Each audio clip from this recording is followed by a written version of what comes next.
Why I quit my dream cruise ship job.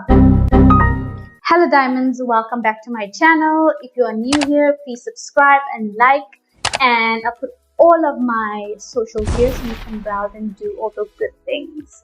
So we're going to talk about why I left my dream cruise ship job.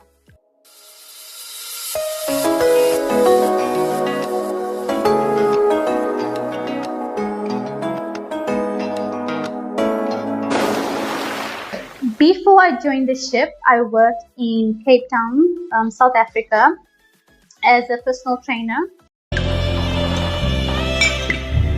full time. I loved fitness and I still do. And I was so excited for the adventure. I was so ready, so driven. Mostly I did everything myself. My mother was my big supporter, so she helped me a lot then. And working on a cruise ship sounded like an opportunity of a lifetime, and it was. It really was. I joined the spa team as a personal trainer, but the huge part of the role was sales. I sold Good Feet arch supports and LMS skincare products and for massage, and Kerastase hair products too.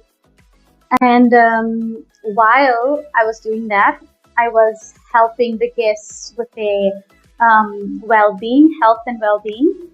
So I was doing all of that. Seminars, classes, group classes, you name it.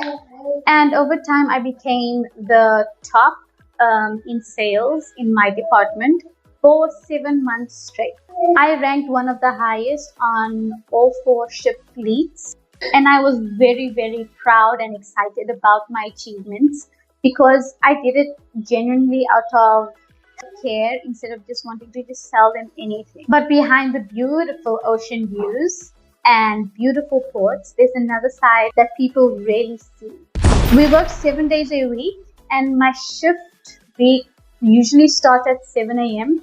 and ends at 10 p.m. Yeah.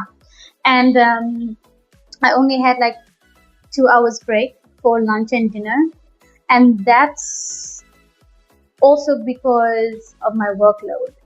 I didn't have time for breakfast because I had to wake up and do group classes.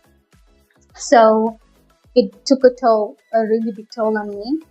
Even when I was really sick, I had to work. There weren't really sick days where you have on land. You have to push through, because for me as a personal trainer, they don't have a backup. If you are a massage therapist, they have a backup. So it's easier. For me as a personal trainer, there's no backup. So if you are a massage therapist where there was 4, you can have a sick day, because they have backups. For me, I was the only one. So I had to grind, I had to work, I had to push through. I started getting a lot of muscle pains, especially in my glute area and the nerve, because of the constant stretching, which was not good.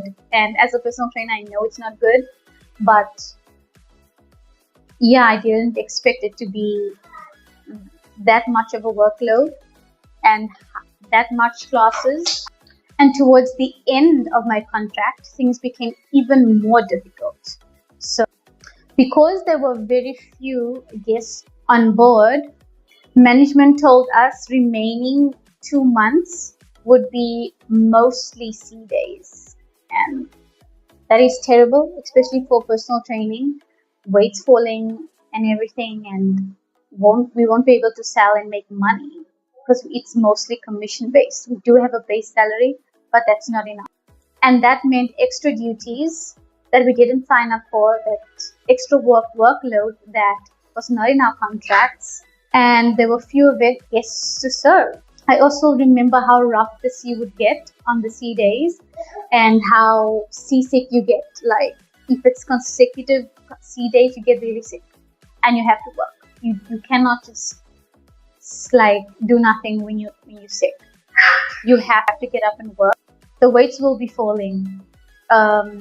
Certain cupboards will be like opening because of the sea.